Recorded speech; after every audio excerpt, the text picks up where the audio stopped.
Hello, hello, and welcome to Not My Home, and Not My Cat. I'm currently in Texas, visiting some families and stuff, but today I wanted to go over my sketchbook and the struggles of learning how to be an artist. I thought for the longest time that I had no talent, but it turns out you don't need talent. You just need to grind. You need to grind so hard and feel so bad. I mean, honestly, I feel so bad sometimes learning how to draw. Like recently I've been trying to learn how to draw a cat using reference photos off the internet, and then I bought a little book at a cute store for more reference photos because I was just tired of scrolling through the internet and wanted to have like a smaller and better selection. So yeah, today I'm just gonna go over my sketchbook. It's not all the way filled out, and it was usually originally as a poetry book. So let's see my progress.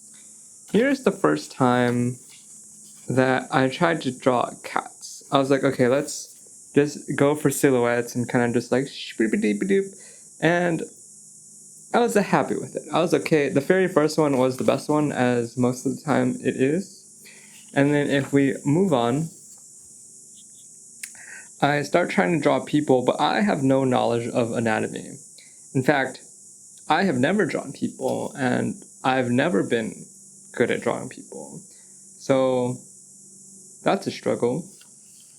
Then we move on, and I've now bought like pencils. And for a while I've been painting geese, but I had the bright idea of maybe I should paint geese and humanize them a little bit by giving them armor or like jester hats, because I find this hilarious. I find this a great idea, and I am going to paint this eventually. But before I paint anything, I like to draw it first to have a general idea of how it'll look. One second, I need to let the cat in. So yeah, I drew like some birds, some geese with like battle axes, little helmets and shields. And then this one, I tried to make it too human, like it was standing up like a normal human being, and it's wrong. It's the stuff of my nightmares. And then if we move on, this is when I took my trip to the US. Like this is when I flew back to Texas, and I wanted to just draw the airplane and like do a rough sketch just to like catch it in the moment, because I've been noticing I've been too addicted to my phone, and just drawing in the moment has been really freeing and grounding. I hope the cicadas aren't too loud. I forgot they're like a thing here, because in Germany there's no cicadas, and in the summer I kind of miss the screams of the cicada. Yeah. And then here I was on the airplane, and I was like, okay, I need to keep myself occupied. It's a 9-hour flight. What do? I don't want to just watch movies the whole time or try to pass out. So I found some nature documentaries and then was pausing it at frames that I wanted to draw of geese. And my neighbors were like, what is this guy doing? Because I pulled out a bunch of pencils. It was like, and there's not that much room, and I'm trying not to like elbow my neighbors. And yeah, but I think I did a good job. I prefer paint as a medium, but I have been learning to get some shading done. It's like hard because you only have like black and white and negative space, but it's like good for me to learn values in that way and like super simplified, but sometimes I find it difficult. And then here's another one. I've been enjoying drawing them in water, so I don't have to worry about the feet, and they're like a lot more round instead of like this long tubular shape, because in the water they're just like one tube and then two tubes, like the neck. So that's been easier to draw. And then like some background. I think there's like a beaver dam, but I'm just like scribble, scribble, scribble, because it doesn't have to be in detail. And then one of them, I've been like trying to learn the shape of wings. The shapes of wings is very difficult for me, because how they're moving is quite difficult. But this one I was quite happy. Like it's taking off on water, and it's like running across water, and I was really happy with the wings. And I think the wings on this took the longest part. And then behind it some forest and some grass. Here I was like, okay, if I want to draw helmets on birds, I need to learn how to draw helmets. So then I researched what kind of helmets there were in the medieval time and what would make sense to draw on animals. So I have like just like a top helmet and then some full face ones from like different perspectives. Some of them I committed more to, and then some of them was like very light sketch, and then I didn't go over with like a more like committed lines. Um, but then I discovered like the frog helmet, which is like very long and tubular, so like a geese neck would fit in. It would make sense. I don't know where their beak goes, but you know, geese don't hold weapons. Geese don't have armor, so it doesn't have to be completely realistic. I just found it really funny. And then a bloodhound. I'm not sure how it's pronounced. And then I'm like, oh, their beak could fit inside this helmet. So then from there, I went on a tangent of drawing these like helmets essentially just like a beak just attached to them. I was like, cool. And then a little neck boy, you know.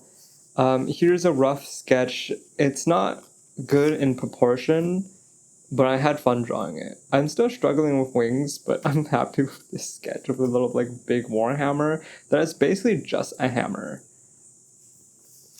We move on a little bit, and here's like a style that I prefer.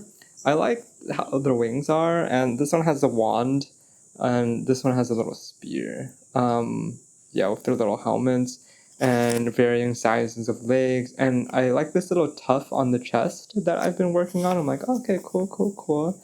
And then we transition to cats, because one of the things I want to learn how to paint is cats, but learning how to stylize cats in a way that I would enjoy painting has been a hard time. It is super cute, and I did paint it for fun. I bought these super tiny canvases because I'm on vacation, so I just like bought some tubes of like heavy acrylic paint. So that's been fun. But then I was like, okay, I bought a reference book and let me try to draw more realistic cats, but also just try to like frame it really well. So now starts the journey of some really bad sketches and some surprisingly really good sketches that I was not expecting.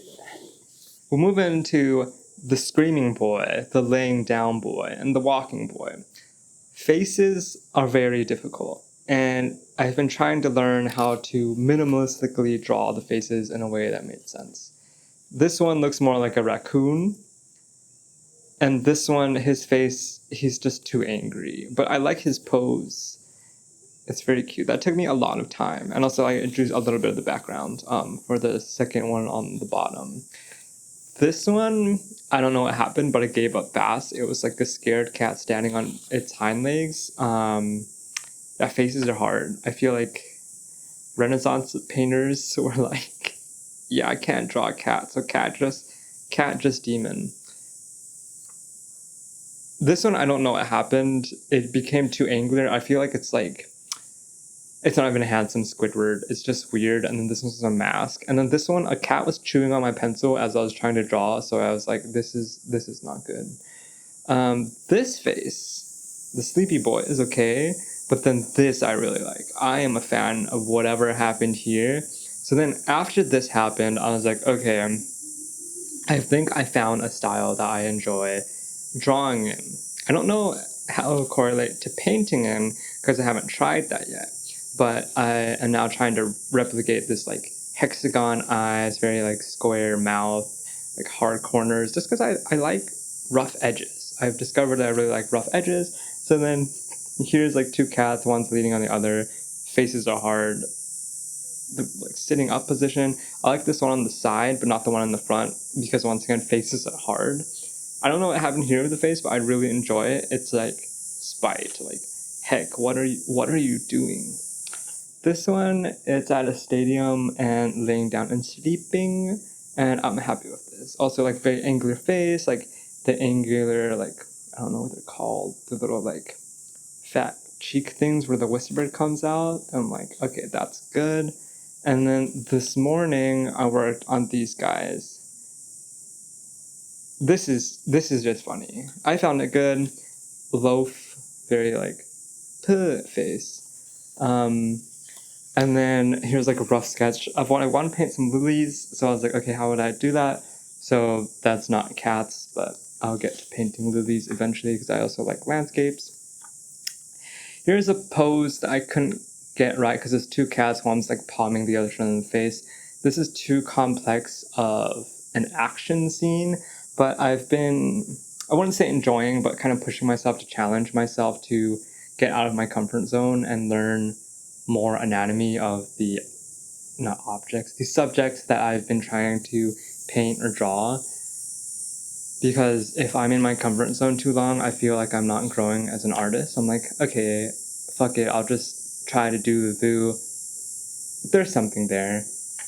And then here's just like cat face down in the ground, cat looking away, cat in cat, catception. And then here's a cat in a bathtub. And I think I'll probably get around to painting something like that with a cat in a bathtub. I was inspired by another artist, but his art is like a lot more round. And I'm like, okay, how can I make this more angular? And maybe I'll put some more stuff in the foreground because I like just like messiness. Because I'm like, he's in a bathtub. I don't know if you've ever tried to bathe the cat. Most cats are like screaming and running around, and like you're going to get attacked. So yeah, that's my drawing process. That's been my drawing journey for the last few months, because I'm between trying to learn how to paint, learning how to draw, which help each other for sure. I haven't been so, what's the word? So consistent with my drawing practice, but I enjoy it nonetheless, especially if I'm on vacation or on the move. Like right now, I'm like visiting friends in Austin, Texas, and like I don't have paint with me. I have transitioned to oil paints, and I just don't have, well, the studio space, the time, the materials to do that. So drawing has been a nice little escape. Yeah, hope you enjoyed my process.